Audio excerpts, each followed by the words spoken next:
Record. There she is. She's always showing up. All right. So listen, I know. Look, I was a little crazy last time, but I brought it down a little bit this week, right? I end these WCW meetings. I'm like, these ladies probably be like, what is she doing over there? But we sisters over here. I see some of these same faces for like the last 2 years. So I'm comfortable. So forgive me. If I see you in person, I'm like, oh my goodness. I feel like we've been literally having a conversation for over the last 2 years since COVID kicked in. We've been doing this since 2020 on a digital platform. Some of you have been in person since we started in 2017 of December. That's crazy. Time is flying. So I get comfortable here because y'all my sisters now. All right. So here we go. Woo. Last time I'm gonna recap, very, very quick recap. The video is out there for those of you that couldn't make it, just check out the recap video. But last time we started off with confirming that you are a treasure. That you are a treasure that has been placed in this world for such a time as this, period. Remember, we just started there and said, listen, if you are at a place in your life where you can't see yourself as a treasure, then that's where we need to start, right? Because before anything else, if you don't know that you're, and maybe let me even specify that you're a treasure created by God, your Father, if you can't embrace that, and what I mean by that is with what we talked about is and really embracing your value. Yes, as ladies, we may walk around, we may try to do ourselves up and say, okay, I look cute and no. We don't mean how you look on Monday versus Wednesday, because I recorded highlights on Monday, so I was looking a little different. Wednesday, not so much. But it doesn't matter. I'm not talking about what I look like on the outside. I'm talking about, is my value consistent of what I really think about myself on the inside? Do I really see myself as a treasure created by God and then placed here? Do you understand your value within your workforce? Like, do you? Because it definitely motivates or unmotivates the way that you move in your job force, in your career, because maybe, and that's a hard, ladies, that could be a hard place. It's sometimes intimidating with the people that we may work around, or the things just some people just say, or, your coworkers, or whatever the case is, or something that you see happening on your job that should have been happening for you and is happening for other people. There's things that can really test your belief of being a treasure and truly understanding your value. Do you understand your value within your family, despite the stuff that's going on, despite you may be bumping heads constantly with someone, or you just feel like the family is falling apart to a certain degree, but there's value in you within your family, believe it or not, to be a peacemaker. That's a hard place. A lot of, shout out to the peacemakers of the family. All right. Yours, I'm not going to say we got troublemakers in the family now, but shout out to the peacemakers of the family, because that's sometimes you are able to just turn the other cheek. And sometimes you're able to confront and bring people together, or see both sides, or just keep the peace. And there's value in that. Do you see the value of who you are in your community, as a parent, as a friend? Maybe within your friendship circle, are you feeling devalued? I could go on and on, because as women, there's so many, and when it comes to romantic relationships, woo child, do you see your value? Do you believe you deserve the man that you are waiting and praying for? Do you believe that the man that you're currently with sees your value, right? So there are so many areas as women, for real. And I'm not gonna say what men go through, because I'm not discounting what they experience and what chips away at their manhood. But for women, and just the amount of things that we're constantly involved in on a very deep level, like they always talk about, it takes forever for two women to make up, but then you see a guy have some say one sentence and then a guy says another sentence. All they do is they feel a little respect and then they dap up and now you best friends. So for ladies, we just need the levels. I just need to understand now. The last time we saw each other, we got to go there sometimes. And God is telling me, like, listen, not everything needs the deep conversation, right? And sometimes we have to get to a place where we let so much go. And so that we're able to move on so God can do things with us. But ultimately, we sink our teeth in. That's the beauty of who we are as women. But because we sink our teeth in so many different areas, job, family, friendship, relationship, as a parent, you can start to feel undervalued. You can start to feel like you're not that treasure. You don't say that necessarily. Sometimes you may feel like that. But the way that you move and you act, the way that you stop, the pep in your step gets lost. And that's how you know, because you're not looking at yourself as the treasure you are based on your circumstances. See? I'm not going to do this because I always get on a tangent. I'm sorry. That was just, so that's the recap. Was bottom line is you got to see yourself as the treasure you are. Okay. And that's where it starts. We talked about Kairos versus Chronos, and Kairos being the right time. Okay, some of us are waiting to step into that dream and we're waiting to fix some things about us. We're waiting for some perfection, but Kairos is God's timing. It's the right time, and God's timing is the perfection. Okay, he's not waiting for you to get perfect so that you can step into something at a certain time. He's waiting for you to follow his time because his timing is perfect. Now, you may not feel like you're prepared or you got it all together or you're not emotionally there. I'm not ready. But if God is saying, this is the time that I want you to move, trust that his timing is perfect, right? We talked about how you hold the key and begin to see your worth, that you can open the door. Many of us hold the key, but we're just not opening the door. Sometimes we're hanging the key on the keychain and we're so focused on everything that's happening to us on the other side of that door that we never open the door to get. We're waiting for an open door, and sometimes God put the key in your hand to open it, but we're waiting for that open door, right? That's just an example that she brought up. Keeping your priorities in order was another point that we talked about, that no matter what you do, as you decide to move forward in God, to commit to him, to keep your eyes on him, because even as he starts to open doors, and we talked about Jesus in the garden, the temptations come. It's almost like the enemy sees you aligning yourself with God's will, and he steps in just to get you a little off track.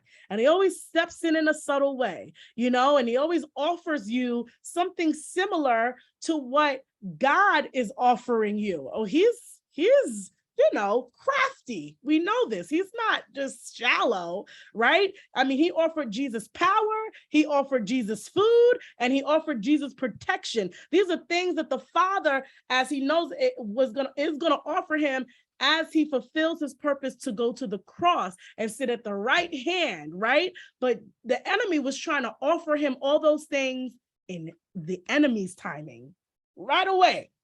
Oh, you want food? Are you hungry? It's been 40 days and 40 nights. I got some oxtails, right? Brewing. He just knew what to bring to Jesus, right? Food, provision, knowing that the Father is going to provide for him, but in the Father's time. Then he offers him power. We know Jesus is the King of Kings. Jesus knows he is the King of Kings, and yet he's walking so meekly on this earth, with so many people just completely disregarding that fact. So the enemy's like, I can give you the power now. This is ridiculous. Aren't you who you say you? If you are the Son of God, I can give you the power now. So think about that, ladies, as you're walking through towards and aligning yourself with God's will and going towards your purpose and your dream. How is the enemy showing up and saying, look, but I could give you this now. I can take you here now. I can provide in this way, but I'm telling you, and I know this is for someone, deep down inside, that is not for you. It is not God. Let me tell you something. God is not playing games with you. He will show you the red flag. It's just that sometimes we be like, oh, that's such a nice red flag. I guess I'll get a red shirt to go with it. We just blend on in with it, or sometimes we're tired and we're like, this just sounds much easier, or this just sounds much more convenient, or, less sting, right? Because we talked about how she talked about the honey badger who goes for the honey. And I keep calling her she, but as she's going for the honey, she's getting stung by the bees. So as you're going for that treasure, there's going to be some stings in life, some that are bigger than others, right? But she keeps her focus on the honey. And sometimes the enemy is like, here, I'll get you. This isn't honey, but it's like syrup mixed with this, and it does the same thing. And you're like, let me see. You might even taste it. And God is good because it's his grace that allows you to even taste it. And he's still saying, don't do it. Don't use it. That's not me. He'll tell you it's not him. All right. And so, we talked about that. So you keep your focus on God, and that will help you navigate. And even as those doors open, that'll help you from being distracted and tempted to even continue to, because God, you can get the blessing and still mess it up as soon as you take your eyes off of him, right? So we talked about being faithful with the small, Matthew 25:21. When God is looking for you, he's put the keys in your hand. He wants to know, what are you going to do? Are you going to open the door? He wants you to be faithful just by simply turning the lock, opening the door. Take that first step. Be faithful with the small. Don't overwhelm yourself, ladies, because I know how we are as ladies. We get caught up in the plan and we start focusing on the destination. We get overwhelmed. And that's when we sometimes allow the enemy to tempt us to take shortcuts, back blocks, right? Go outside of the navigation and get there quicker or get there easier because we got so much going on. Well, allow God to navigate for you. Some things, as you're headed toward your destination, he's going to ask to drop off your plate. Things that you would have never personally dropped off your plate. So you got to trust him. He's like, oh no, I didn't intend for you to be overwhelmed like this. I've been telling you to let that relationship go. I've been telling you to walk away from that situation. I've been telling you to drop that thing, but you want to take it along the ride, so it's going to be a little tough, but that's a sting sometimes for us, right? That's a bee sting to drop some things or let some things go. It hurts. Let's be clear here. This is all easier said than done. God knows that. That's why I love the visual that she gave of, yes, you want to get to the honey, but on the way to the honey, you might get stung. All right. So aligning yourself with his will and trusting in him, and trusting in that vision, even if it's not looking like what you envision. And I love this. This just came to me. He said, take the vision off the vision board and let's get started. I was like, yes, because ladies, we could dream, we could plan, we could jot, we can compartmentalize, we can pray. And God said, okay, great. Let's take the prayer off the notebook. Let's take the vision off the vision board. And now let's start to go to the next step, and sometimes we start to say, oh my gosh, we talked about last time when God says, or when someone says, all right, it's time, you immediately are like, wait, are you sure? All those things, that self-doubt. Oh my goodness. Listen, I don't know about y'all. And like I said, I'm gonna wrap this up in about 10 minutes so we can open the floor and we're gonna go into the next section. But I know that the moment I started to say yes to God, to certain things, I'm just like, just thinking about myself, looking at, and we talked about this, looking at other people that are doing what I want to do and just feeling like, and this is where we start to get distracted, unfocused, missing the part of the treasure that you are, the treasure that you've been placed on this earth to do. So no matter what God is asking you to do, just wrapping that part up, trust where he's bringing you on that navigational system, even if it's not looking like what you saw. Sometimes we can see it, right? I can see it. Everyone just take a moment and see it. See whatever it is. It doesn't always have to be this big glamorous thing.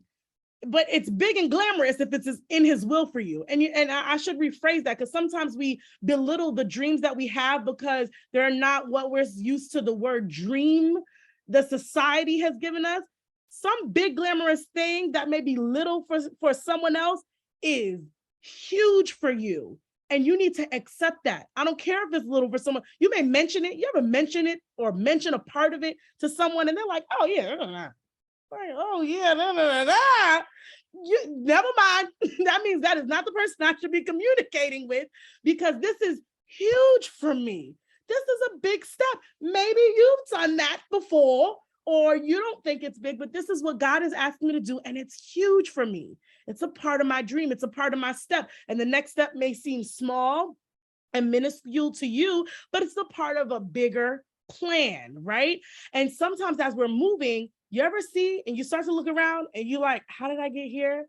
But you still know you're in God's will, but you didn't necessarily envision this.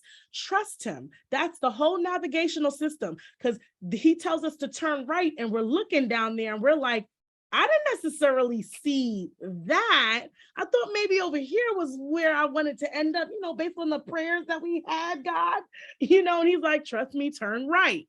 And the whole point is that God is saying, trust me, because the whole point of following God's navigational system is so that he can get you in the right place at the right time with the right people. Kairos, right? So that's what wraps up the last chapter. That's why we were blown away, ladies. I could barely get it out. It's trusting God, because even when it's not looking like what you want, just know that he wants to get you in the right place at the right time to just grow you, to change you, to deliver you, to heal you. You don't know who's waiting down that block for you. Trust him, okay? So now as we move into the next section, I figured this could be a 3-part series with the open forum attached to it. Okay, so even if you heard something, even in the recap, be prepared to share, because we want to hear whether you're struggling or whether you got a whole testimony. Okay, so now she's talking about time, and I love this part. As we continue to talk about making things new. And I love that we're talking about this now in October and going into November, because I even said to my husband, I said, look, I love me a resolution, but I'm ready to make a change now. I can tell that God wants to prepare us before the new year gets here. Don't wait. You know how I get it. Thanksgiving comes, the holidays come, and it's not, it may not necessarily be a health thing for you. It could be anything, but the holidays many times gets us comfortable, right? And it doesn't mean that we shouldn't sit back and enjoy, but sometimes we don't want to, we're like, it's the holidays, honey, I'm off. So I'm just going to rest my mind, but trust God with what he wants to do to prepare you for an even better year before January gets here. Okay, ladies, I want to hear the praise reports before January gets here. So she talked about time. Let me just see where I am. Here we go. I love how she says, ladies, we have to stop playing hide and seek with time, right? And when it comes to women, how do we do it? How do we do it? How many times do we say there is not enough minutes, seconds, and hours in a day? I literally, do y'all want to know how I was at 6:55 before WCW started? I was sitting in a pink tent with my daughter in the basement, and I screamed. I said, Daniel, what time is it? And I said, how did it? All I remember is waking up at 7:30 and getting her ready. And the next thing I know, I was in a pink tent at 6:55, and I was prepared for today, but it's just the time. I said, today was a blur. And ladies, I know too many of us feel like that, not just with the day, but with the week and the month. And it's sometimes you feel like you're grasping for time. Even the things that happen around us, some of us that are dealing with loss and grief, especially unexpected loss, that really messes, at least with me, it messes with my idea of time. And I have to always be reminded to put my eyes back on God, because yes, life is short. However, it is to be lived to the fullest. And if we keep our eyes on God through the things that we experience around us, we won't get lost in there. See, sometimes the enemy wants to pull you in the natural. But see, we believe that we're living in something much more bigger than just this natural realm. There's so much more going on. And if you can focus there, you can keep your eyes on those things that are peaceful, joyful, holy. And we talked about that as ladies. We got to get hold of those thoughts, that playlist. We've got to keep our minds. It doesn't mean that we're being la la la. It means that we have to be intentional, that when we start to go down that roller coaster of just those things that bring that anxiety up, we have to intentionally bring our thoughts back to God. And the only way to do that is to stay in his word, keep the armor on, and stay in prayer. Get that journal. Sometimes I type a digital journal because I type faster. I don't know if it's just the digital time. My hand starts to hurt when I write. I said, man, I used to write so much. Do whatever you need to do to stay focused, right? And I love how she says, time, we have to stop playing hide and seek with time. And as ladies, we get wrapped up. And that's why I said, go to God about your schedule. Go to God about your plate. If it's too full, find out what he would like to. I love the verse where he talks about stop and exchange your burdens with me because your burdens are too heavy, and exchange your yoke. He is literally saying, stop carrying the weight that I never intended for you to. He's like, baby girl, I did it for you already. I died on the cross so that you didn't have to be overwhelmed, so that you didn't have to experience this level of anxiety and depression and roller coaster all the time. No, that's not what I meant for you when I died on the cross. Absolutely not. Exchange with me, and you need to exchange with me on a daily basis, because it's so easy to get caught up when you walk out those doors, or sometimes even inside in your own home. It's easy to get caught up, right? So I love what she said. We have the job of telling every minute what it's responsible for. That's our job. Every minute, what are we going to offer our time to? And what is God directing us? Some of us are taking on too much in a day, and you burn out, and then you fall apart, and then you get into a rut, and it's so hard. It's so easy to fall apart. It's so easy to take everything on. It's so easy to burn out. You want to know the hard parts? Getting back up. Going from anxiety to peace, going from depression to joy, encouraging yourself is the hard part. So God is saying, let's stop going in cycles. When you're up, stay there, reach for me, get stronger. Don't fall. Don't keep allowing yourself to go back in that cycle, because I'll show you the patterns that are bringing you there if you want to see.